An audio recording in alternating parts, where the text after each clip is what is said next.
I sat near the back of the mahogany dining table, nervously adjusting the sleeve of my secondhand blazer while around me designer outfits and luxury watches glimmered under crystal chandeliers. The air smelled like expensive perfume and old money. This was my cousin Eliza Morgan's annual Christmas gala, my wealthiest relative's favorite tradition. Someone behind me whispered, "That's a real Morgan." Another replied, "Through and through," and I didn't even flinch. I'd heard that phrase my whole life. They didn't see me. They didn't recognize me. To them, I was just Sophie, the daughter who couldn't manage finances, the college dropout, the one who tried the family business for a while before vanishing into some vague online job no one bothered asking about. That was the story my family told, and they told it so often I think they started to believe it. Maybe I did too, for a while.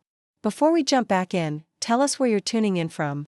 And if this story touches you, make sure you're subscribed, because tomorrow, I've saved something extra special for you. I adjusted my watch, a simple stainless steel piece that concealed more than it revealed. Sophie Bennett, financial director at Horizon Investments. But not today. Today I was just a shadow at the edge of my cousin's spotlight. Up front, my parents were seated like financial royalty. Richard Bennett, former chief investment officer at Morgan Financial, still standing confidently in his tailored suit, and my mother Caroline, diamonds at her throat, her hand resting lightly on Eliza's arm. She looked proud, the kind of proud that could break a daughter if she let it. I had no plans to be seen, no intentions of being anything but polite and invisible. But when Marcus Chen, CEO of Vertex Capital, stepped to the center of the room, composed, powerful, the kind of man who never fumbled a business deal, his gaze swept the crowd once, then landed on me. It stayed there. He paused just long enough to shift something in the air. I didn't move. Not yet. I was born into the kind of family where net worth came before name. In Greenwich, Connecticut, that wasn't rare. Every other house had a European car in the driveway and a story about someone who made millions. But in the Bennett house, wealth wasn't a goal, it was a bloodline. My grandfather built shipping empires across the Atlantic. My father, Richard Bennett, managed portfolios for tech billionaires and advised hedge fund managers. I learned to read stock tickers before I learned to ride a bike. We didn't take family vacations, we attended investor conferences. The study was a museum of financial awards and framed Wall Street Journal features, and no one ever touched the shelf with his Lifetime Achievement Award. There were rules, unspoken but ironclad: men invested, women supported. The Bennett men built empires, managed wealth, controlled markets. The women planned galas and chose charity boards. That was the shape of success. It wasn't cruel, it was tradition. It was what worked. And I ruined the symmetry. I wasn't loud about it. I just didn't fit where I was told to go. While other girls were scrolling through fashion blogs or practicing tennis serves, I was in my bedroom analyzing market trends just to figure out how the patterns moved. At 9, I beat my brother Alex in a stock market simulation game our father brought back from Singapore. He deleted the app that night, said it was glitching. At 12, I started staying up after lights out, sneaking into my dad's home office. He thought I was sleeping. I was reading financial journals like bedtime stories. I liked the way they made me feel like I was inside something no one else could touch. Then one evening, he caught me. I was sitting at his desk reviewing a complex hedge fund strategy from an old Morgan Financial report. The solution came to me fast. I scribbled it out on a yellow legal pad and leaned back, proud. He stepped into the doorway. I looked up, smiling. "I think I found a more efficient approach," I said. He walked over, glanced at the paper and read my notes. Then he did something I'll never forget. He laughed. Not cruelly, not kindly either. Just that kind of dismissive chuckle that turns your face warm and your spine cold. He ruffled my hair and said, "Stick to planning parties, Sophie. This stuff's for the men who run the world." Then he left, and I sat there staring at the legal pad like it had betrayed me. I didn't cry. I didn't speak. But something in me went quiet that night. Not broken, just sealed. From then on, I knew if I wanted to be seen, I'd have to earn it. Somewhere outside our house, and maybe never bring it back in. By the time I turned 17, I'd stopped sharing anything that mattered. I still came to dinner, still asked about Alex's internship or mom's fundraiser. I smiled in photos. I played the daughter well. But the part of me that counted, the part building something in silence, stayed tucked away. That year, I applied to the Wharton School of Business without telling anyone. I trained myself, studied financial models until dawn, memorized specifications for market analysis, solved investment puzzles over lunch. I didn't date, didn't go to senior prom. I wasn't rebelling. I was preparing. And no one noticed. When the acceptance letter came, it arrived in a plain envelope. No golden seal, no fanfare, just words that changed everything. We are pleased to offer you admission. I stared at it for an hour, not because I doubted I deserved it, but because I wasn't sure what to do with the joy. Where do you place it when there's no one to hold it with you? That night, I brought the letter to dinner. My hands trembled. I tucked my hair behind my ears 3 times before I spoke. Wharton, I said, laying the envelope down like evidence. I got in. There was a pause. Then my father leaned back in his chair, arms crossed. He didn't smile. He didn't even reach for the letter. You'll crumble under the pressure, Sophie. Finance will send you crying home. He pulled out his wallet and set a crisp $500 bill on the table, then turned to Alex. Bet she drops out by semester 2. Preparing and narrating this story took us a lot of time, so if you are enjoying it, subscribe to our channel, it means a lot to us. Now back to the story. Alex chuckled, not mean, just comfortable, like it was obvious. Mom reached for my hand, her voice was soft. Honey, you're so creative. You don't need to prove anything. You could plan beautiful events, be someone's supportive partner. Safe. I looked at the money, at Alex's easy grin, at my mother's gentle retreat. The air felt thick. I said only this, I'm going. My voice didn't shake, but something inside me shifted away from them. They didn't drive me to Philadelphia, said it was too far, too much traffic. I took a train, for hours with one suitcase and no goodbye hug. I watched them from the platform, Dad standing with arms crossed, Mom dabbing her eyes, Alex checking his phone. For a moment, I wondered if I was making a mistake. Then the train pulled away, and the station slipped out of view, and that thought never came back. Wharton didn't ease you in. From the moment I stepped onto campus, it was numbers and competition. And pressure. Names ranked, scores posted, futures predicted, someone calculating odds before I could even breathe. And I loved it. Not because it was easy, it wasn't, but because for the first time in my life, I was somewhere no one knew I was supposed to fail. Still, it didn't take long before the whispers started. She's a girl, and she's not even that confident. Bennett. As in Richard Bennett? She must be here on legacy. They didn't know my father would rather burn his credentials than vouch for me. During finals week, I checked my financial modeling assignment and noticed something was off. The data sets were corrupted, subtly but enough. One wrong analysis and my grade would collapse, or worse. I flagged it, got told, maybe you confused the variables. I hadn't. Someone wanted me shaken. It worked. That night in my dorm, I stared at the ceiling and wondered if I was already starting to crack. 3 weeks later, during a market simulation, I was mid-analysis on a complex derivative scenario when my computer crashed. Hard. The screen went black, taking my work with it. Hours of models, gone. The hard drive was fried, my notes lost. Diagnosis, electrical surge. Recommendation, new computer, deadline extension denied, possible academic probation. I didn't cry, not in public, but in my room, when the door closed. And the lights dimmed, I lay there watching shadows move across the wall, and for the first time, I let myself wonder if maybe my father had been right. I wrote home just once, not asking for help, just trying to anchor myself to something that felt familiar. I got a response 2 weeks later. Mom's email was kind if you didn't read too closely. She talked about the garden, the neighbor's new boat, and a distant cousin's wedding. She ended with, "You've always been so passionate, Sophie. Maybe this is a sign to try something more suitable." No email from my father. Nothing from Alex. And then Professor Diana Martinez walked in. She didn't knock. She didn't ask how I felt. She dropped a manila folder on my desk and said, 3 investment scenarios. Solve them by Monday. I blinked at her. She pointed to my crashed laptop. "You've still got a brain, don't you?" That was how it began. Every week she brought more, harder problems, faster deadlines, impossible portfolios. When I faltered, she snapped, "Wall Street doesn't need polished. It needs pressure forged."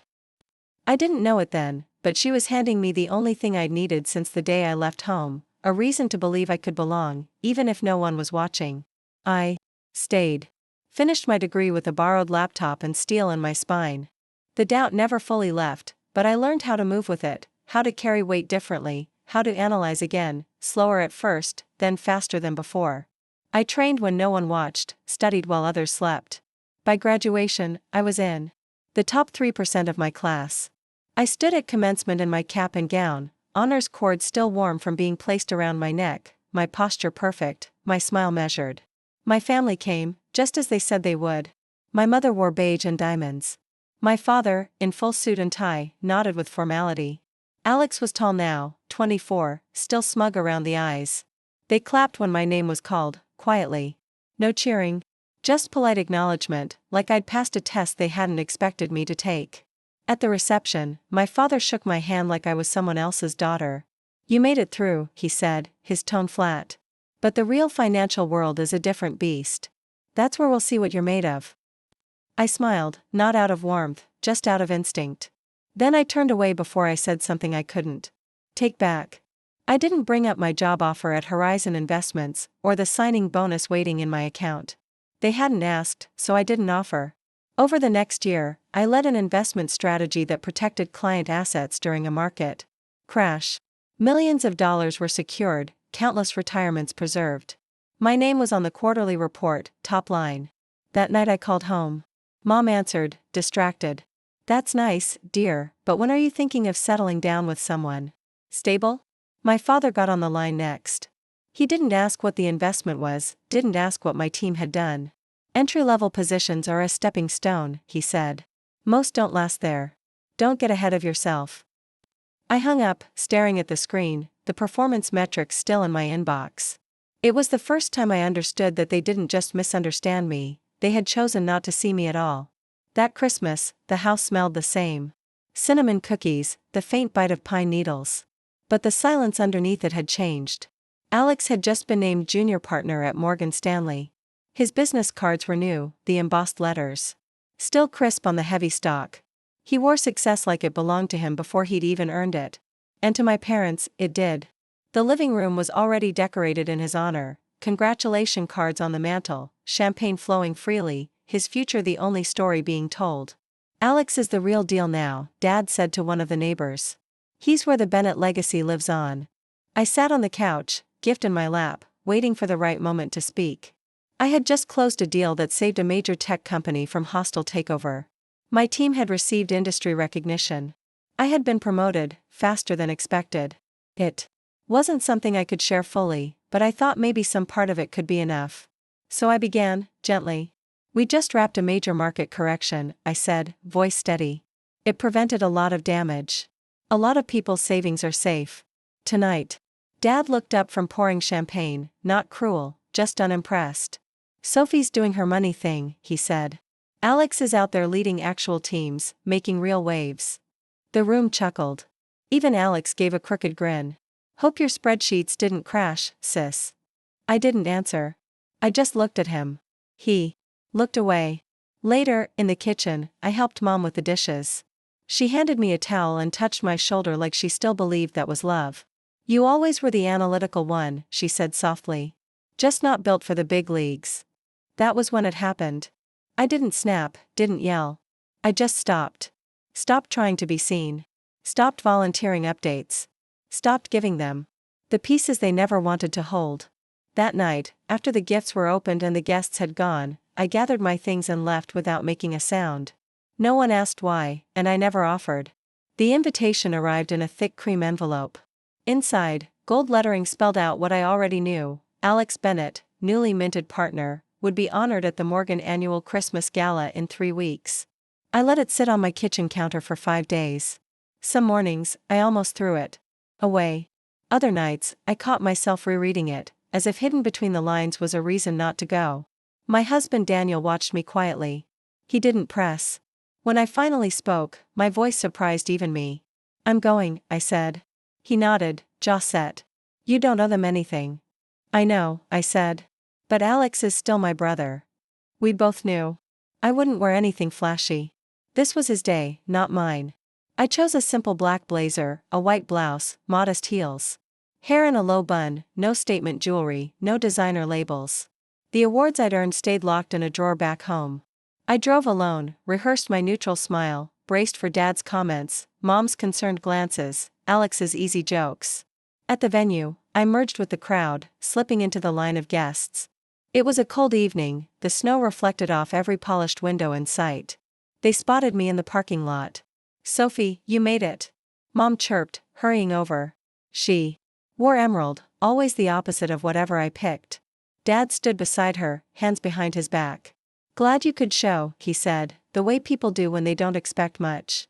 Alex grinned and gave a half shrug. "Didn't think you'd want to relive old finance memories." "I'm just here to celebrate," I said. Inside the ballroom, crystal chandeliers hung from the ceiling, a string quartet played softly, tables filled with executives, families, board members. I sat near the aisle, alone. Dinner was served, speeches began, names called. Then Marcus Chan took the stage. He was tall, composed, his voice had that calm, practiced precision. He praised Alex, outlined his performance, his leadership, his future. Then his eyes swept across the room and landed on me. They didn't move. His voice hesitated, only a breath, but I felt the shift. Something small in the air changed. He adjusted his notes, continued. I lowered my gaze, willed myself invisible. But I knew what was coming. The final words of acknowledgement passed, applause rose then fell, and then came the moment. Marcus stepped down, walked straight into the crowd, toward me. He stopped. "Ms. Bennett, your hedge during the tech sector crash saved my clients millions. I never got to say thank you in person." The room froze. Conversations cut short. Heads turned. Mom gasped, her hand flew to her chest. She staggered into a chair. Dad stood motionless, jaw slack. Alex didn't speak. He just stared like someone had rewritten everything he knew. More voices joined. "Wait, Sophie Bennett from Horizon? The market correction architect?" A younger executive stepped forward. "Ma'am, your strategies are now required reading at Columbia Business School."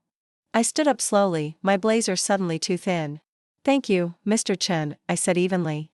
"But today is not mine. It's my brother's." He paused, then nodded with respect. "Understood. But we know who you are." And just like that, the story they told about me cracked. They found me just off the main corridor, near a small lounge with the door still half open. My mother was pale, one hand gripping the back of a chair. Alex stood beside her, still in his tailored suit, arms crossed like he hadn't decided whether this was real or not.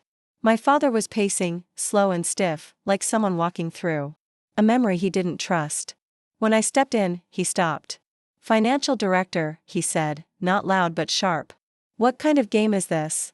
I closed the door behind me. "It's not a game." He took a step forward. "You let us believe." "No," I said. "You believed what was easiest. I didn't correct you." Mom spoke next, her voice trembling. "Why didn't you tell us?" "We didn't know, Sophie." "How could we not know?" I looked at her, not with anger, just quiet clarity.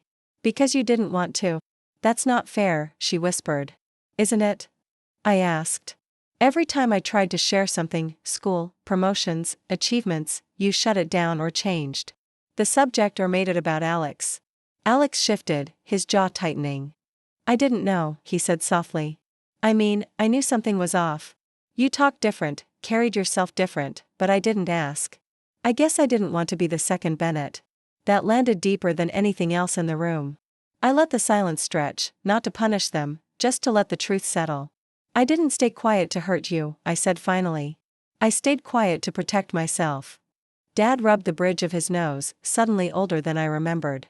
"You're telling me that all these years, while we thought you were struggling financially, you were running investment strategies like that?" "Yes." "And we mocked you?" "Yes." He didn't respond, just stood there, the weight of it folding his shoulders in. Then the door creaked open. Daniel stepped in, quiet as always. "You okay?" he asked me. "Yeah," I said. "They just found out I'm not a failure." He looked around the room, then back at me. "Took them long enough." 2 weeks later, the phone rang just after sunset. It was my father, not a message relayed through Mom, not an email. His voice. "We'd like to have you over," he said, formal, like he was issuing a dinner invitation to a visiting executive. "Just us. No neighbors. No speeches." I paused before answering. "All right." That Saturday, Daniel and I pulled into the driveway I hadn't seen in over a year. The porch light was on, the steps swept clean, the door opened before we knocked. Mom greeted us with a hug that didn't hold too tight. "Thank you for coming," she said, her voice quiet but steady. Inside, the table was already set, not for show, just simple dishes, cloth napkins, glasses of water already poured. Dad stood when we entered the dining room. I hadn't seen him rise for anyone in years. "Sophie," he said. "Would you sit?" Dinner was careful, everyone choosing words like stepping stones. Halfway through, he set down his fork and looked straight at me. "I've been thinking," he said. "And I owe you apologies." "Not one." "Several." He didn't list them, didn't explain. I nodded. That was enough. Mom reached across the table and touched my hand. "We thought we were protecting you, but maybe we were just shielding ourselves." I didn't answer right away. Then I said, "I stopped sharing because every time I tried, you turned it into something smaller. I needed to protect what I'd built." Alex, quieter than usual, added, "We made it hard for you to be honest." "That's on us." No one cried, but something softened, just enough to let the room breathe. 6 months later, I stood on a stage in New York, the Financial Innovation Award, pinned just above my heart. It was one of the rare moments my work was allowed to surface, this time not behind closed doors or buried under confidentiality agreements, just a name, a face, an award that said, "We see you." In the front row, my family sat together. My mother dabbed her eyes with a cloth handkerchief I hadn't seen since childhood. Alex stood in his best suit, hands clasped, spine straight. When I stepped off the platform, he hugged me first. My father shook my hand, then pulled me into a brief, unscripted embrace. "You've redefined what Bennett means," he said. I met his eyes. "I didn't do it for the name, Dad." "I know," he said finally. "That's what makes you who you are." Later, someone from the business press approached. "Ms. Bennett, what does this honor mean to you?" I looked past the lights, past the applause, past all the years they didn't see me, and I said, "It means I was never lost. Just never seen." That moment on stage changed things, but it didn't fix everything. Relationships built on years of dismissal don't heal in a single night. There were still awkward dinners, still moments when Dad defaulted to his old ways, still times when Mom asked about settling down instead of my latest achievement. But there was something different now, a door that had been opened, letting light fall on corners long kept in shadow. The next Christmas, I hesitated before accepting their invitation. Daniel placed his hand on my shoulder. "Your choice," he said. "Always your choice." I chose to go. This time, I didn't hide. I wore a deep blue dress that matched my confidence, my hair styled the way I preferred, not the way that made me invisible. When I arrived, Alex met me at the door. "They're trying," he said quietly. "It's not perfect, but they're trying." Inside, the familiar smell of pine and cinnamon greeted me, but the atmosphere had shifted. Dad was in the kitchen, something I'd never seen before. Mom was arranging photos on the mantel, and there, nestled between Alex's graduation and Dad's award ceremony, was a framed article about Horizon's market correction strategy, my name clearly visible in the headline. It wasn't everything, but it was something. Dinner began as it always had, perfectly timed, perfectly presented. The conversation moved cautiously at first, everyone still learning how to speak to each other honestly. Then Dad cleared his throat. "I've been watching the markets," he said, looking directly at me. "That move you made with the tech sector hedge fund. That was brilliant." The table went quiet. Mom and Alex glanced at each other, then at me. "Thank you," I said, waiting for the other shoe to drop, for the subtle undermining that usually followed any praise. It didn't come. Instead, he asked, "Would you explain your approach? I've been trying to understand it." For a moment, I couldn't speak. Then slowly, I began to explain the strategy I'd developed, the patterns I'd seen that others missed. As I spoke, I watched his face change, not with skepticism, but with genuine interest, maybe even a touch of pride. Later, as guests began to arrive for the annual Christmas gathering, I stood by the fireplace, steeling myself for the usual polite invisibility. The first few arrivals followed the old script, air kisses for Mom, firm handshakes for Dad and Alex, vague nods in my direction. Then William Morgan, Dad's oldest client and closest friend, entered. He walked straight to me. "Sophie Bennett," he said, extending his hand. "Richard has been telling me about your work at Horizon. Impressive doesn't begin to cover it." I blinked, sure I'd misheard. Dad had been talking about my work? Positively? Before I could respond, more guests approached, each with similar comments. Sophie, heard about that market correction. Sophie, your father mentioned your award. Sophie, we should talk about a potential collaboration. I glanced across the room to where Dad stood, watching. He raised his glass slightly, a silent acknowledgement. It wasn't an apology, we'd moved beyond simple apologies, it was something more valuable, respect. The evening progressed, the house filling with the usual suspects, investment bankers, portfolio managers, wealth advisors. In years past, I'd found corners to disappear into, perfected the art of being present without being seen. Tonight was different. I moved through conversations with confidence, discussed strategies openly, accepted compliments without diminishing them. Then my mother approached, two women following closely behind. Sophie, darling, have you met Victoria and Elizabeth? They've just started a female-focused investment firm. I thought you might have insights to share. I stared at her, momentarily speechless. Mom had never, not once in my life, professionally connected me with anyone. Her networking had always been about finding me suitable husbands, not business partners. I'd love to chat, I said, recovering quickly. As the three of us moved to a quieter corner, I glanced back at Mom. She gave me a small, uncertain smile, the smile of someone trying to navigate unfamiliar waters, trying to see their child clearly for perhaps the first time. Near midnight, as the party began to wind down, I found myself in Dad's study, that sacred space that had once been forbidden territory. The shelf with his awards still dominated one wall, but now, on his desk, sat a framed copy of the Financial Times with my interview on the front page. It's not easy, Dad said from the doorway, making me jump. Realizing you've been wrong about your own child for 2 decades. I turned to face him. It's not easy being wrong about yourself for that long either. He nodded, entering the room slowly. I built my career advising people where to put their money, how to grow it, when to take risks. I prided myself on seeing patterns, on understanding value. He ran his finger along the edge of his desk. And I completely missed the most valuable asset right in front of me. Why? I asked, the question I'd carried for years finally finding voice. Why was it so hard to see me? He was quiet for a long moment. Fear, maybe. The financial world I came up in, it wasn't kind to women. I told myself I was protecting you from disappointment. But really? He looked away, then back. Really, I think I was afraid you'd surpass me. And you have. The admission hung in the air between us, fragile and honest in a way we'd never been. I didn't do it to prove anything to you, I said. I know. That's what makes it so damn impressive. He hesitated, then added, your mother and we'd like to understand your work better. Not to interfere. Just to know that part of you we missed. It wasn't a grand gesture. It wasn't even an explicit apology. But from a man who had spent decades dismissing my financial acumen, it was revolutionary. New Year's Day found us gathered in my parents' living room, an impromptu family meeting that would have been unthinkable months earlier. Dad sat with a notepad, Mom perched on the arm of his chair, both listening intently as I outlined the market trends I was tracking.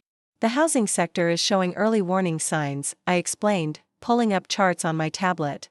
We're repositioning client portfolios to buffer against potential downturns. Smart, Alex nodded. Most firms are still bullish on real estate. Dad leaned forward. What indicators are you seeing that others aren't? The conversation flowed easily, professionally, the kind of discussion I'd always wanted to have with my family but never thought possible. When Daniel arrived with lunch, he paused in the doorway, taking in the scene with raised eyebrows. Business meeting on a holiday? He asked, smiling. Family meeting, Mom corrected him. With some business thrown in. The distinction wasn't lost on any of us. As winter melted into spring, these conversations became regular occurrences. Sometimes they happened over Sunday dinner, sometimes via group text, sometimes during impromptu coffee meetings. We weren't just rebuilding our relationship as family, we were establishing a new dynamic as professionals who respected each other's expertise. It wasn't perfect. Old habits resurfaced occasionally, Dad questioning my risk assessments, Mom making comments about work-life balance, Alex unconsciously talking over me in discussions. But now, when it happened, I didn't retreat into silence. I spoke up, held my ground, demanded the respect I'd earned. And surprisingly, they listened. In April, as fears of a market correction became reality, my phone rang at dawn. It was Dad. "The Wilcox account," he said without preamble. "It's heavily exposed to the sectors you flagged. I need your input on how to restructure." I sat up. In bed, fully awake now. "You want my advice? On one of your personal clients?" "I want your expertise," he corrected. "If you're willing to share it." That afternoon, we sat in his office, the same office where he'd once told me to stick to planning parties, poring over portfolio structures and market analyses. I outlined a strategy to mitigate losses while positioning for eventual recovery. He took notes, asked questions, but never once questioned my fundamental approach. When we finished, he looked at me with something I'd never seen directed my way before: professional admiration. "You've built something remarkable," he said. "Not just your career. Your perspective. The way you see patterns others miss." I smiled, the compliment warming me in places long cold. "I had a good teacher," I said. "Even if he didn't know he was teaching me." Dad laughed, a genuine sound without the edge of dismissal it once carried. "I taught you what not to do, maybe. That's still teaching." As we gathered our papers, he hesitated, then asked, "Would you consider taking on some consulting work? For Morgan Financial? Just a few specific clients who could benefit from your approach." The offer stunned me. Dad never shared clients, never admitted needing outside perspective. This wasn't just professional respect, it was vulnerability from a man who had built his identity on never showing weakness. "I'd need to clear it with Horizon," I said. "But yes, I'd consider it." He nodded, clearly pleased but trying not to show it too openly. Old habits die hard. As I prepared to leave, he handed me a small box. "This was supposed to wait until your birthday, but it seems right to give it now." Inside was a business card holder, heavy silver with intricate engravings. I recognized it immediately. It had sat on his desk for as long as I could remember, a gift from his first major client. "Dad, I can't take this." "You can," he said firmly. "It should belong to someone who understands its value." The symbolism wasn't subtle, but it was sincere. As I drove home, the weight of the silver case in my bag felt like a talisman, physical. Proof of a transformation I was still learning to believe in. That night, Daniel found me on our balcony, staring at the city lights. "Good day?" he asked, wrapping an arm around my shoulders. "Unexpected day," I answered. "Dad asked for my professional help." Daniel whistled low. Never thought I'd hear those words. "Me neither. How does it feel? Being seen by them finally?" I considered the question carefully. It feels complicated.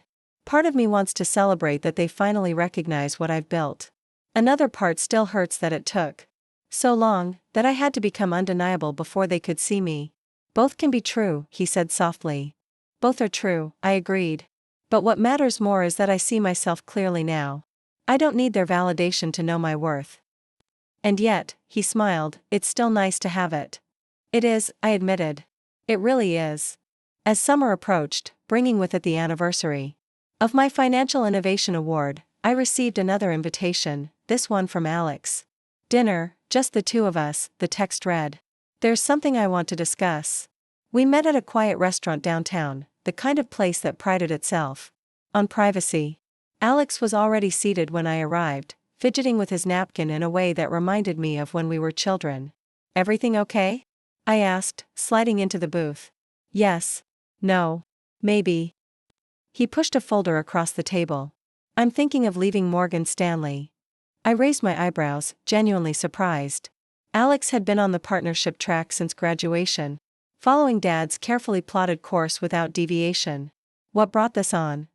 "You, partly," he admitted. "Watching you build something on your own terms, something authentic to who you are, it made me realize I've been living Dad's dream, not mine." I opened the folder to find a business plan for a sustainable investment firm focused on climate solutions and renewable energy, nothing like the high-risk, high-reward strategies Morgan favored. "This is really good," I said, scanning the projections. "You've put serious work into this." "For about a year now," he nodded. "Ever since that Christmas when everything changed." "Does Dad know?" Alex shook his head. "Not yet. I wanted your opinion first. Professionally and personally." The reversal was so complete it almost made me laugh. For years, I had sought his approval, craved his acknowledgement. Now he was looking to me for validation, for permission to step off the path our father had laid out. The numbers look solid, I said. The concept is timely. But more importantly, I reached across the table to squeeze his hand. It feels true to you in a way Morgan never has. Relief washed over his face. That's exactly it. For the first time, I'm excited about the work itself, not just the status it brings. Then you have to do it, I said simply. And when you tell Dad, remember that his first reaction isn't always his lasting one. Alex laughed. You'd know better than anyone. As we finished dinner, discussing potential investors and launch strategies, I realized something had shifted between us. 2. The competitive undercurrent that had defined our relationship for decades had dissolved, replaced by something healthier, mutual respect, genuine support, the beginnings of true friendship. You know, Alex said as we walked to our cars, I used to be jealous of how easily finance came to you. Even when we were kids, you saw patterns I couldn't see. Really? I thought you were just dismissive. Defensive, he corrected. It's easier to mock something than admit someone else is better at it than you are. I stopped walking, struck by his candor. I was jealous too, I admitted. Of how effortlessly you fit into Dad's vision. How you never had to fight to be seen. I was seen, he said quietly, but maybe not for who I actually was. We stood there in the parking lot, two successful adults finally untangling the complicated threads of childhood, of family expectations, of the narratives we'd been assigned versus the lives we were choosing. We're going to be okay, aren't we? He asked. All of us. This family. I think we are, I said. Not perfect. Not overnight. But okay. Better than we were. The transition from being unseen to being recognized created a strange new reality. Sometimes I'd catch myself preparing defenses for dismissals that no longer came, steeling myself against judgments that had softened. Old habits lingered like ghosts, even as new patterns formed around them. One Tuesday morning in early fall, my assistant knocked on my office door, her expression uncharacteristically hesitant. Ms. Bennett? Your father is here. He doesn't have an appointment. I looked up from my computer, where market projections filled the screen. Dad rarely visited my office. Our new professional relationship had largely unfolded on his territory or neutral ground. Something in his unexpected presence sent a flutter of anxiety through me, an old reflex not yet unlearned. Send him in. He entered cautiously, as though mapping unfamiliar terrain. His eyes moved across the space, the floor-to-ceiling windows. Overlooking the financial district, the wall of awards and recognitions, the Bloomberg terminal humming with real-time data. For the first time, I saw him taking in the physical evidence of what I'd built, not just the concept of it. Impressive setup, he said, settling into the chair across from my desk. Different from Morgan. More modern. That's the idea, I replied, closing my laptop. What brings you here, Dad?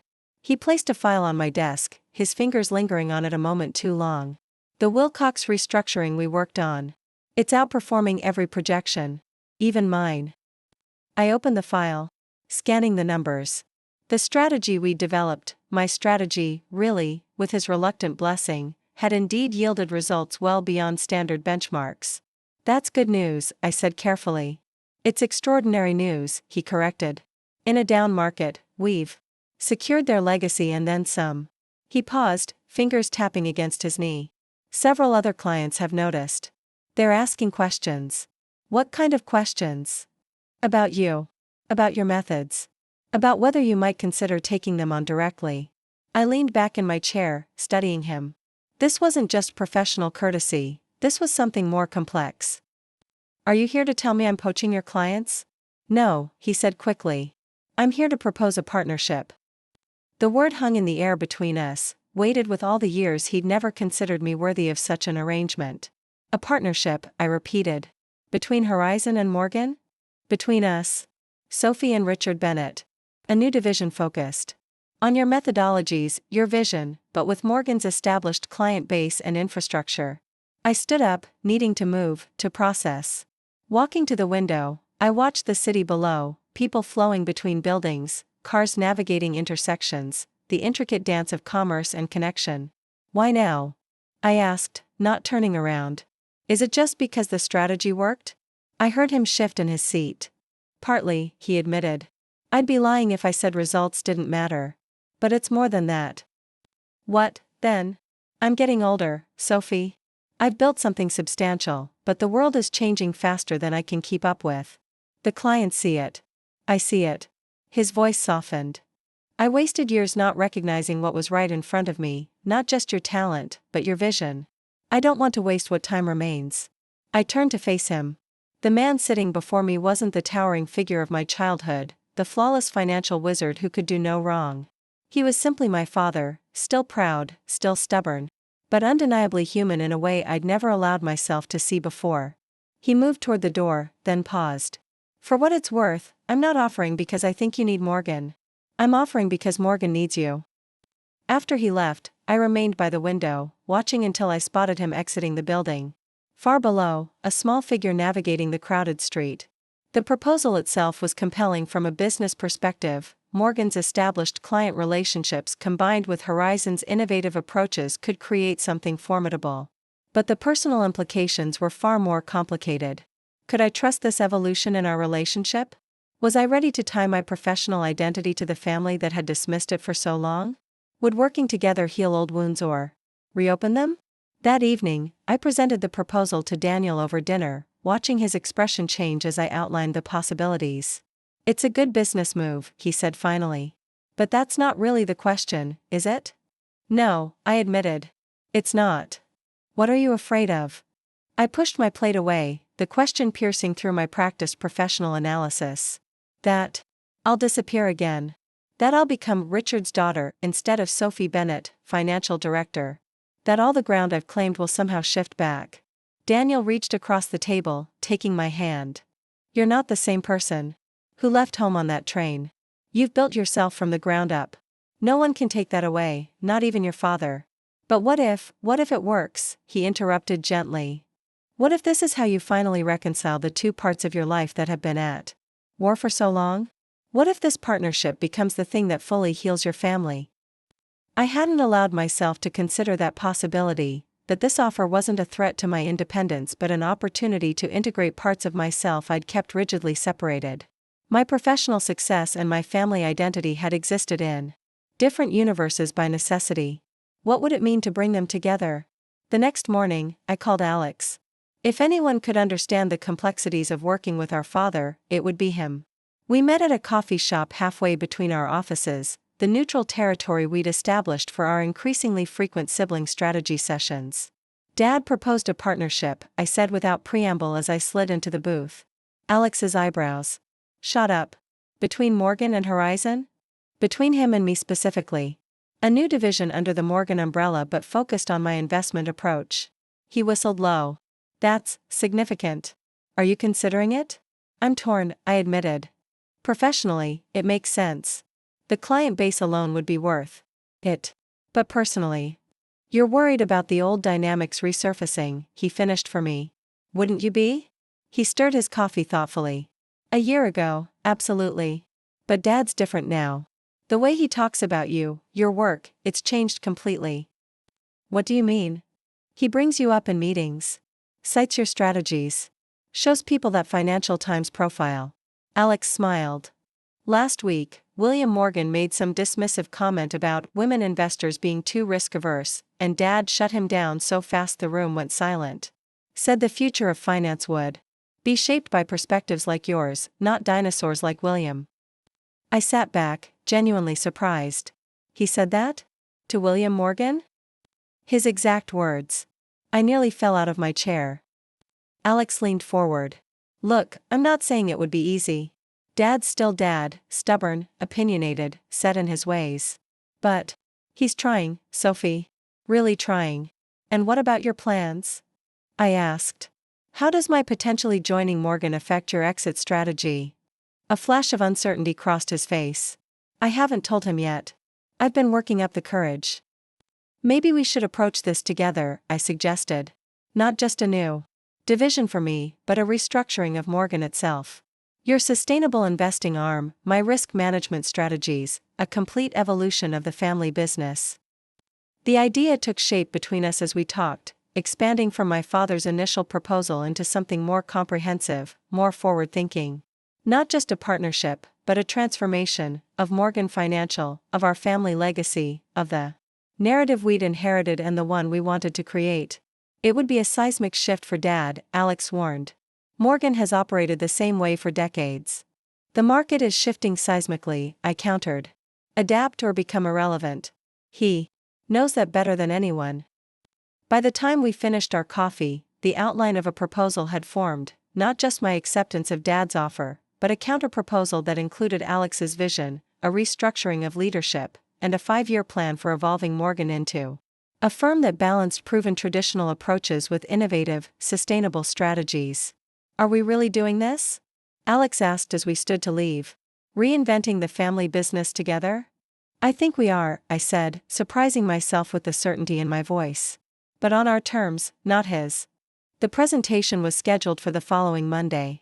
Dad cleared his calendar for the entire morning, a gesture of commitment that would have been unthinkable a year earlier. Mom insisted on attending too. This is family history in the making, she said when I called to update her. We met in the Morgan Financial boardroom, that hallowed space where million-dollar decisions were made daily, where my father had reigned supreme for decades. The room where, as a child, I had never been allowed to enter, much less speak. Now, I stood at the head of the table, presentation queued up, Alex beside me, our parents seated across from us.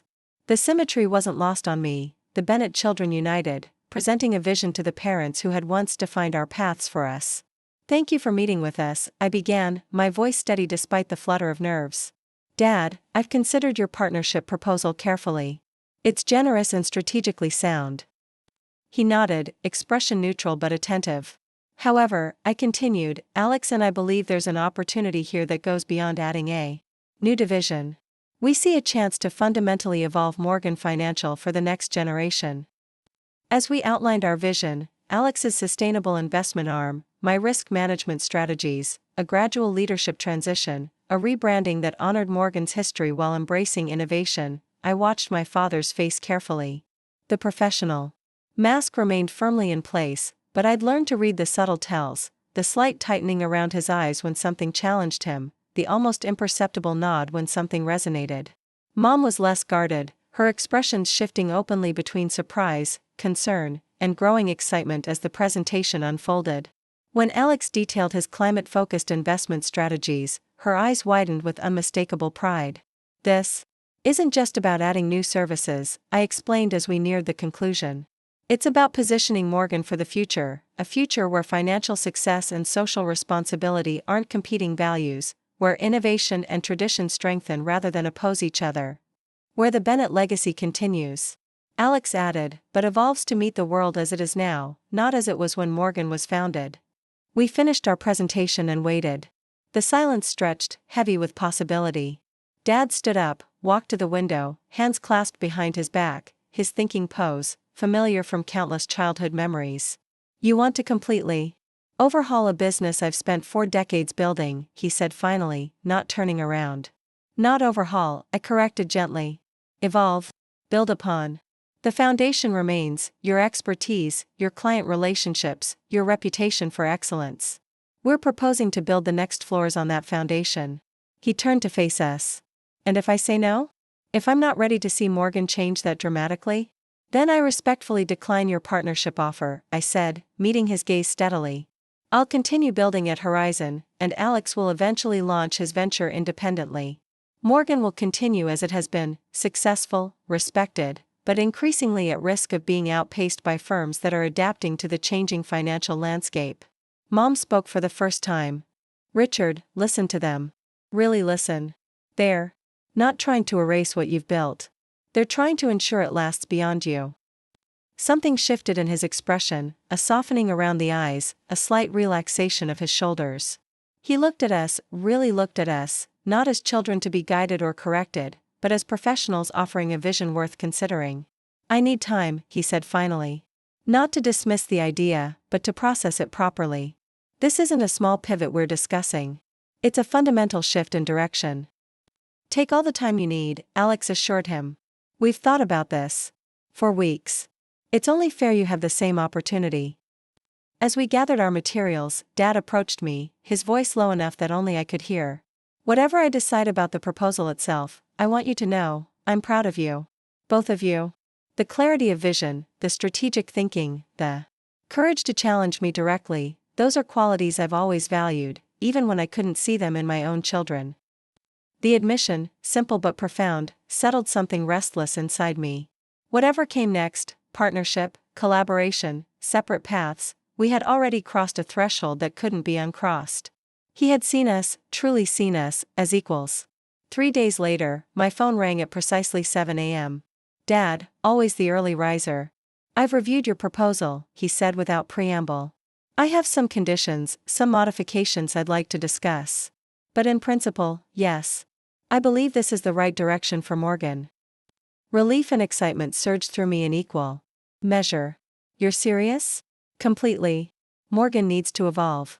I've known it for longer than I've been willing to admit. He paused. And I'd rather be part of that evolution than watch it happen without me. The negotiations that followed were intense but remarkably respectful. Dad pushed back on timelines, questioned certain approaches, insisted on maintaining key aspects of Morgan's traditional structure. But he really listened, to our reasoning, our research, our vision for the firm's future. We compromised, adjusted, refined. The final plan wasn't exactly what Alex and I had initially proposed, nor was it what Dad had originally envisioned. It was something new, something collaborative, a true blending of perspectives that honored the past while embracing the future. The formal announcement came in November. Morgan Financial announces strategic restructuring, the press release read. Richard Bennett to serve as chairman, Sophie Bennett appointed CEO, Alexander Bennett to head new sustainable investment division. The industry response was immediate and largely positive. Bold move by a traditionally conservative firm, the Wall Street Journal commented. Bennett siblings bring fresh perspective to established powerhouse, Financial Times reported. The day the news broke, we gathered in Dad's office, soon to be my office, for a private toast before the public reception. Mom poured champagne into crystal flutes, her hands steady despite the emotion evident in her eyes. To the new Morgan, Dad said, raising his glass. And to the Bennett legacy, not as I defined it, but as you two will carry it forward. To family, I countered, looking at each of them in turn. In all its complicated, evolving glory. As we clinked glasses, I caught Mom watching me, her expression soft with a mixture of pride and something that might have been regret. What? I asked gently. I was just thinking, she said, about all the years I spent trying to fit you into boxes that were never meant for you. Planning galas, hosting dinners, playing the perfect support role, I thought that was what success looked like for women in our world. She shook her head. I never imagined this future for you, Sophie. And that was my failure of imagination? Not your failure to conform. The admission, so honest and vulnerable, brought unexpected tears to my eyes. We all had to grow, I said. Me included. Some more than others, Dad acknowledged wryly. My stubbornness cost us years we can't get back. Maybe, Alex interjected, but we're here now. And that counts for something. The public reception that followed was a blur of handshakes, congratulations, questions about our vision for Morgan's future. I moved through it with practiced ease, the professional confidence I'd built over years allowing me to navigate even this unfamiliar terrain. Late in the evening, as the crowd began to thin, I found myself beside the refreshment table, taking a moment of solitude amid the celebration. Marcus Chen, the CEO who had recognized me at Alex's gala and set this whole transformation in motion, approached with a knowing smile. Quite a journey from that Christmas party, he observed. From the invisible Bennett to the CEO in less than a year. I was never actually invisible, I corrected him. Just unseen. There's a difference. He nodded thoughtfully. A crucial one. Vision isn't just about having good eyes, it's about being willing to see what's actually there, not just what you expect to find. He raised his glass slightly. For what it's worth, some of us in the industry have been watching your work for years. Your family may have been the last to recognize your talent, not the first. After he moved on, I stood alone, letting his words settle. It was a strange comfort to know that my work had been seen and valued by others even when my family couldn't recognize it, that my professional identity had existed independently, solidly, regardless of their acknowledgement. Daniel found me there, sliding an arm around my waist. CEO Bennett, he murmured. Has a nice ring to it. It does, doesn't it? I leaned into him slightly. Though I keep expecting someone to tell me there's been a mistake, that I'm actually supposed to be planning the company holiday party instead. Old mental habits, he said. They take time to rewire. Speaking of rewiring, I nodded toward where my parents stood, greeting departing guests. What do you think? Is this real? Is it lasting? Daniel considered them thoughtfully. I think it's as real as any family transformation can be, imperfect, ongoing, with occasional backsliding, but genuine at its core. He squeezed my hand. The question is it enough for you? I thought about the long journey, from the dismissed daughter to the hidden achiever to the reluctantly acknowledged success to this moment of true partnership. It hadn't been linear. It hadn't been easy. There were still moments when old doubts resurfaced, when I caught myself bracing for dismissals that no longer came. But standing here, in this moment of professional triumph and family reconciliation, I felt something I hadn't expected: peace. Not the peace of perfect resolution, but the peace of authentic progress, of being seen, not just for my achievements, but for who I truly was. Yes, I said finally. It's enough. Not perfect, but real. And real is better than perfect any day. Later that night, as we prepared to leave, Dad handed me a small velvet box. A CEO tradition at Morgan, he explained. Has been since my father's time. Inside was a heavy gold pen, my name, a new title engraved alongside the Morgan crest. It's beautiful, I said, running my finger along the engraving. It's more than that, he replied. It's a symbol of authority. The pen that signs the major decisions, the strategic shifts, the future of the firm. He closed my fingers around it gently. Your decisions now, Sophie. Your vision. Your leadership. The weight of the pen in my hand matched the weight of his words, the official transfer of power, of trust, of legacy. Not given grudgingly or with reservation, but with full acknowledgement of my readiness to lead. I won't let you down, I said automatically, then caught myself. No, that's wrong. I won't let myself down. I'll lead according to my vision, my values, which may not always align with what you would have done. Instead of bristling as he once would have, he smiled. That's exactly as it should be. Morgan needs your perspective now, not a carbon copy of mine. He hesitated, then added, I spent too many years not seeing you clearly. Don't make the same mistake with yourself. As we walked to the car, the city lights reflecting off the glass towers around us, I felt the full circle of the journey, from the daughter desperately seeking validation to the woman secure enough to lead on her own terms. From unseen to undeniable. Ready for tomorrow, CEO Bennett? Daniel asked as we drove away from the reception. I looked back at the Morgan building, my family still visible through the windows, then forward to the road ahead. More than ready, I said. I've been preparing for this my entire life. They just didn't know it. The first 6 months as CEO passed in a blur of strategic meetings, client transitions, and system integrations. Merging my approach with the established Morgan methodologies proved more challenging than any of us had anticipated. There were resistances both spoken and unspoken, longtime employees hesitant to embrace new models, traditional clients wary of innovative strategies, industry peers watching with skepticism. I worked longer hours than I ever had at Horizon, determined to prove that the restructuring wasn't just nepotism or sentimentality, but sound business strategy. Dad remained actively involved as chairman, a steadying presence during the transition, though we still occasionally butted heads over implementation details. You don't need to prove yourself anymore, Daniel reminded me one night as I reviewed quarterly projections long after midnight. You've already earned this position. It's not about proving myself, I insisted, though we both knew that wasn't entirely true. It's about ensuring this transition succeeds, for the company, for our clients, for the family. He took the laptop gently from my hands. The company will still be there tomorrow. And it needs a CEO who's rested enough to make good decisions. I smiled, relenting. When did you get so wise about corporate leadership? I've been paying attention, he said, pulling me to my feet. I learned from the best. December arrived. With unexpected speed, bringing with it the annual Morgan Christmas Gala, the first under my leadership, the first since the restructuring. The event had always been more than a holiday celebration, it was a statement of Morgan Financial's position in the industry, a carefully orchestrated display of success and stability. In previous years, I had attended as a peripheral figure, the daughter who couldn't hack it, the family member who didn't quite fit. This year, I would host as CEO. The pressure to perfect every detail was enormous, not because I cared about party planning, that old stereotypical role I'd rejected, but because I understood the strategic importance of the event for client relationships and industry perception. The gala would be the first time many clients would interact with me as the official leader of Morgan, not just Richard Bennett's daughter. The guest list has grown by 30%, my assistant noted. During our planning meeting. Everyone wants to see the new Morgan in action. Or waiting to see us stumble, I added wryly. The week before the gala, a financial tremor shook the markets, nothing catastrophic, but significant enough to rattle investor confidence.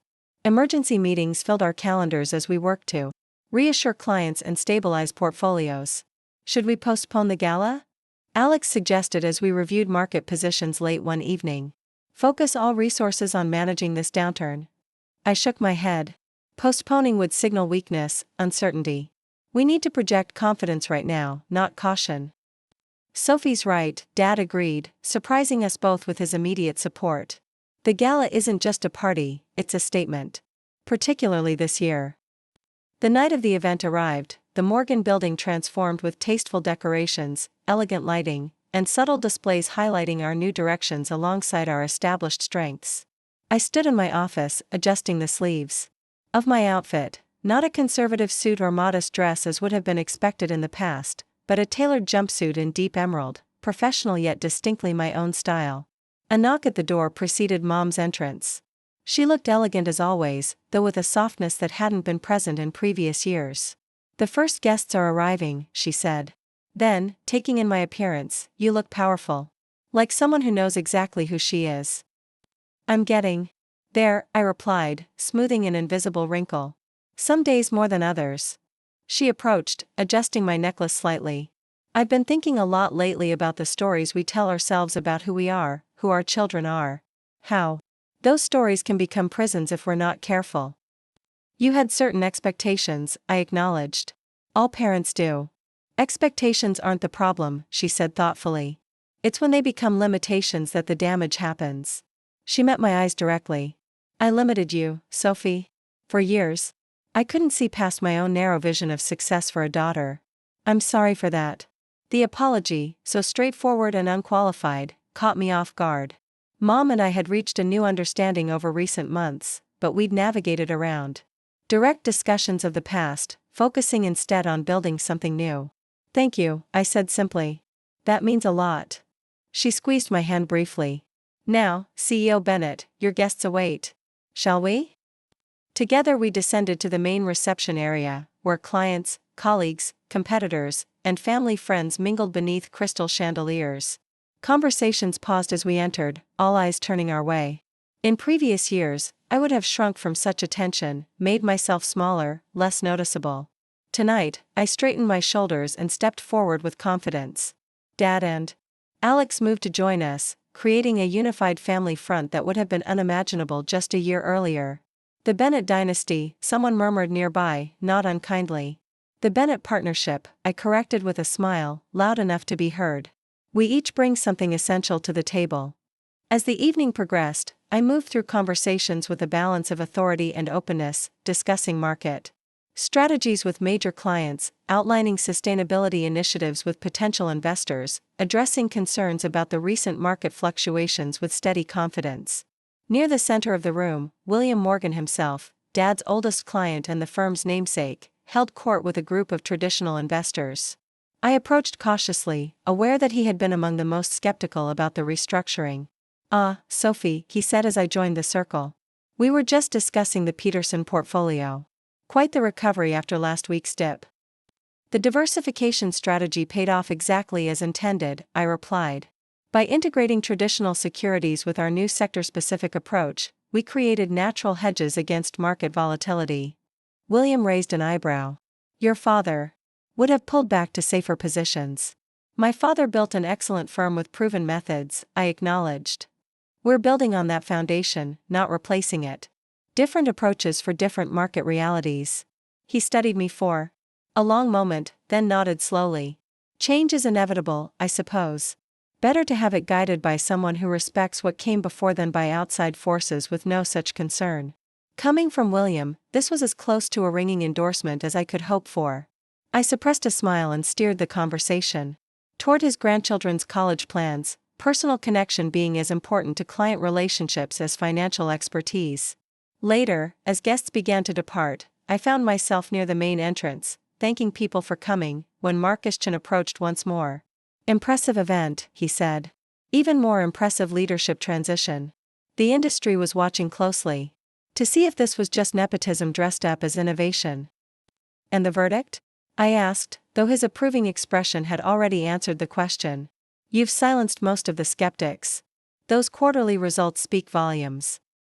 He lowered his voice slightly. Though there are still some old school types who can't quite wrap their heads around a woman running a firm like Morgan, especially one who was dismissed as just the daughter for so long. I smiled, unbothered by this revelation. They'll adjust. Or they won't. Either way, Morgan will continue to thrive under my leadership. That confidence, he observed.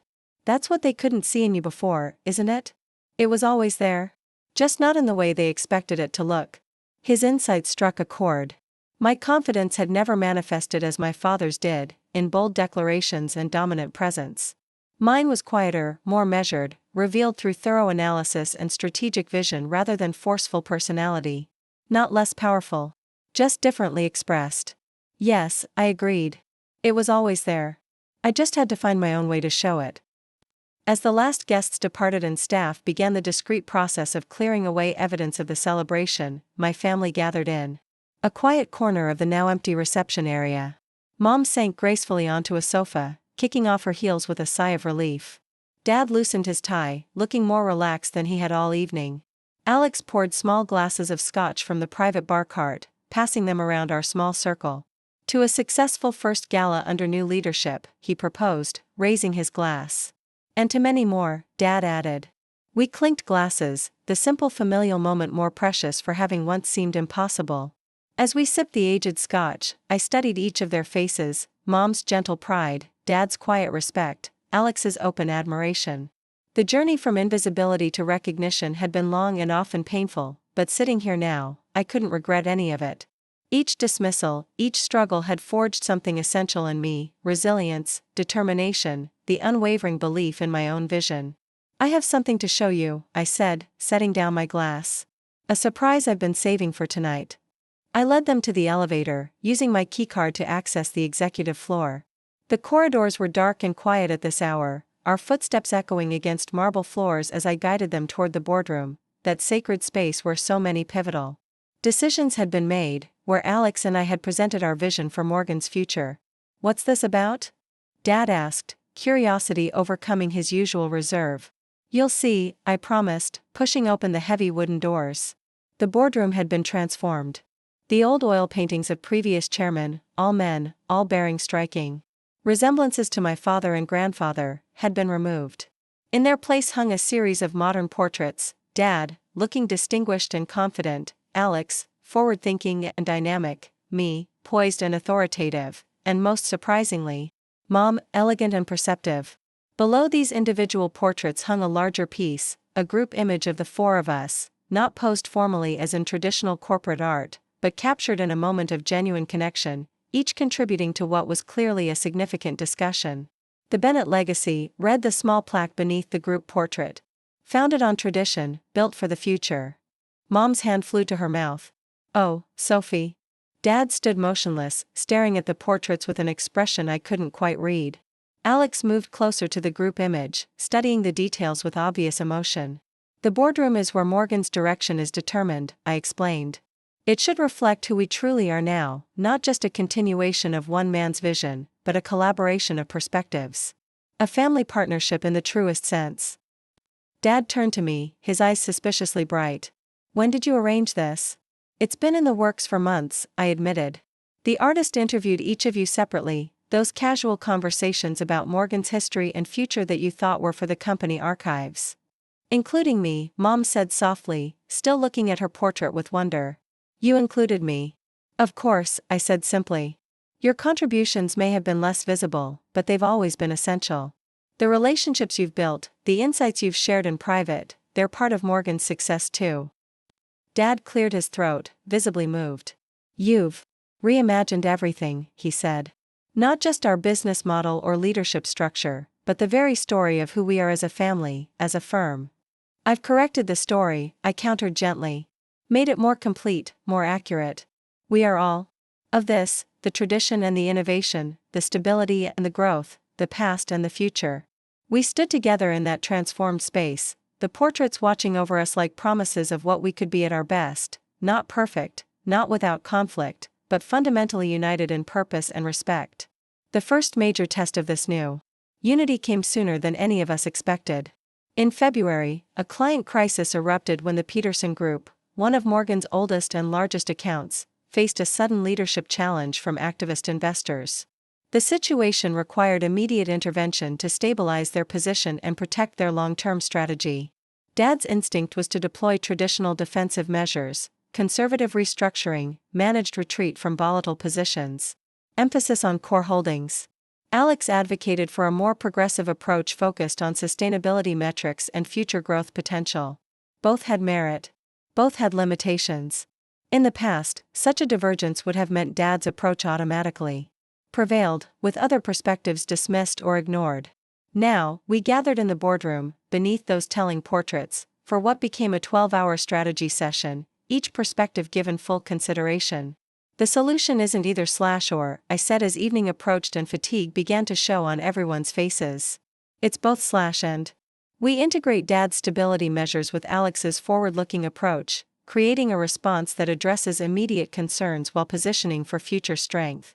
Mom, who had joined us midway through the day, nodded thoughtfully. The Peterson family trusts Richard implicitly, but their children are more aligned with Alexander's vision. A dual approach speaks to both generations. The strategy we ultimately developed drew on each of our strengths, Dad's deep institutional knowledge, Alex's innovative thinking, my synthesis abilities, even Mom's understanding of the interpersonal dynamics between family members.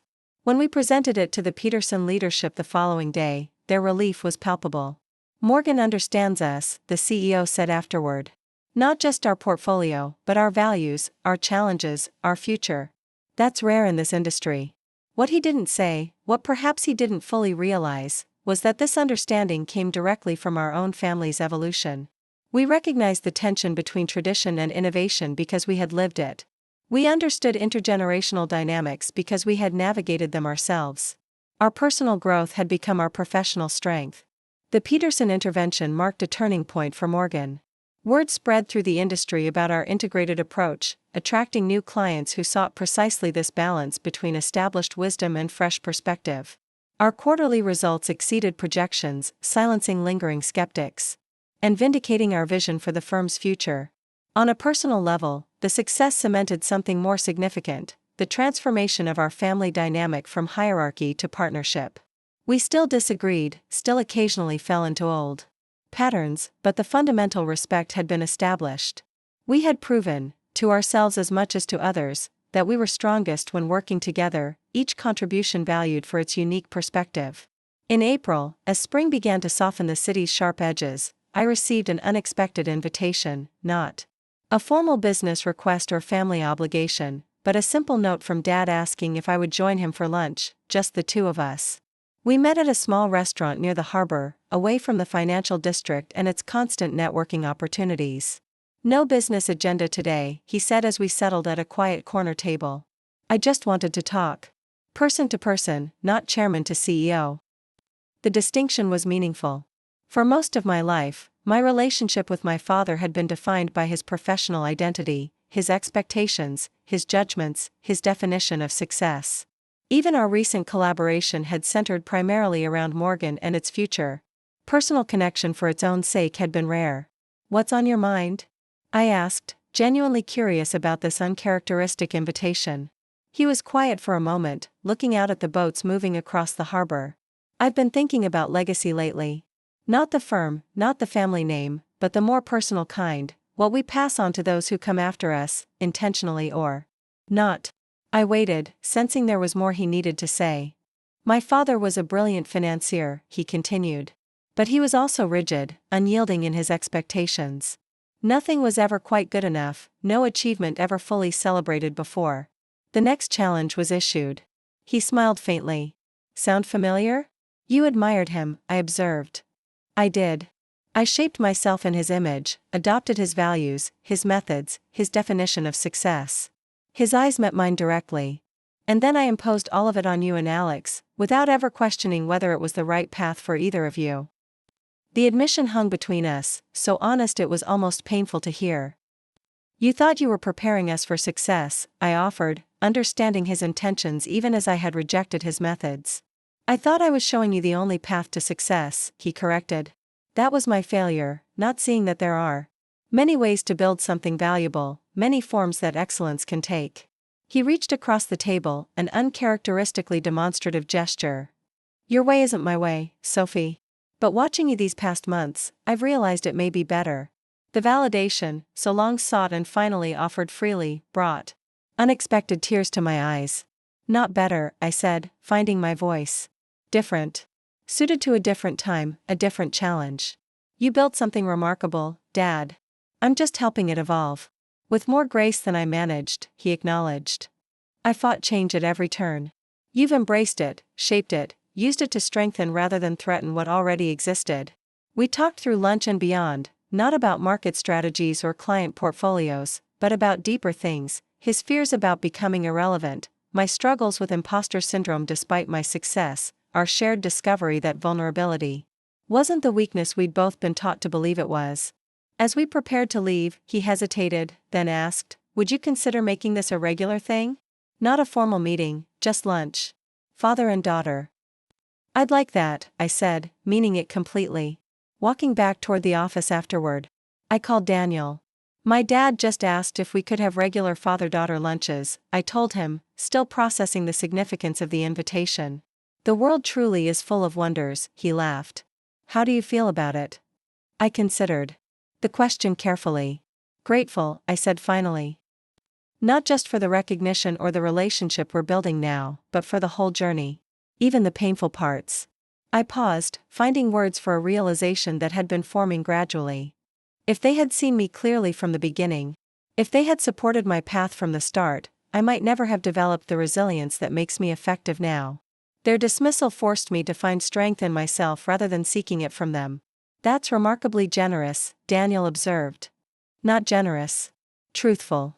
I watched the city move around me, people rushing between meetings, building their own stories moment by moment. I wouldn't wish that pain on anyone else, but I can acknowledge what it created in me. Independence. Determination. The absolute certainty that I am more than how others choose to see me. 1 year to the day after that revelatory Christmas gala where Marcus Chen had publicly acknowledged my achievements, we gathered for another celebration, this one smaller, more intimate, held at the beach house that had been in our family for generations but that I had rarely visited in recent years. The occasion was partly professional. Morgan's quarterly results had exceeded all projections, cementing our new direction as not just viable but visionary, and partly personal, a recognition of the journey we had taken together. As evening approached, we moved to the deck overlooking the ocean, glasses of champagne in hand. The setting sun cast everything in gold light, softening edges and creating a moment that felt somehow suspended in time. A toast, Alex proposed, raising his glass. To Sophie, who saw possibilities where the rest of us saw only limitations. To all of us, I countered. For learning to see each other clearly at last. Mom smiled, her expression more relaxed than I could remember seeing it in years. To second chances and new beginnings. And to the wisdom to recognize them when they appear, Dad added, his voice steady but warm. As we clinked glasses, I looked at each of them in turn, these people who had once defined me by what I wasn't, now celebrating who I truly was. The circle had closed, not perfectly, not without scars, but completely enough for healing to take hold. Later, as darkness fell and stars appeared above the water, Daniel found me standing alone at the railing, watching the waves catch moonlight as they rolled toward shore. Deep thoughts? He asked, wrapping an arm around my shoulders. Just reflecting, I said. On visibility. On being seen. And what have you concluded? I leaned into his warmth, considering the question. That being seen by others matters, of course it does. But seeing yourself clearly matters more. Understanding your own value, your own vision, even when no one else recognizes it yet. He nodded, understanding as he always did. The world catches up eventually. Sometimes, I agreed. And when it doesn't, you build anyway. You create value that speaks for itself, that becomes too significant to ignore. Like you did. Like I did, I acknowledged, without false modesty. Not perfectly, not without doubt, but persistently. One decision, one achievement, one day at a time. In the distance, I could hear laughter from inside the house, my family. Once so remote from me, now connected in ways I had stopped believing possible. The journey from dismissal to recognition had been long and often painful, but standing here now, I felt only gratitude for every step of the path. What happens next? Daniel asked, always looking forward.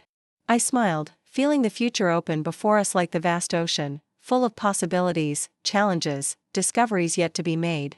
We keep building, keep evolving, keep seeing each other more clearly. I turned to face him fully. And we remember that worth isn't assigned by others, it's inherent, waiting to be recognized. By others? Eventually, I said. But first, and most importantly, by ourselves. That night, as the waves continued their eternal rhythm against the shore, I thought about all the invisible women building lives of quiet significance, all the dismissed daughters creating value that went unrecognized, all the silent achievers, whose contributions shaped the world without receiving proper credit. To them, to us, I whispered a truth I had learned through struggle and vindication: you were never lost. Just never seen. Keep building anyway. Your time will come. Up next, you've got 2 more standout stories right on your screen. If this one hit the mark, you won't want to pass these up. Just click and check them out. And don't forget to subscribe and turn on the notification bell, so you don't miss any upload from us.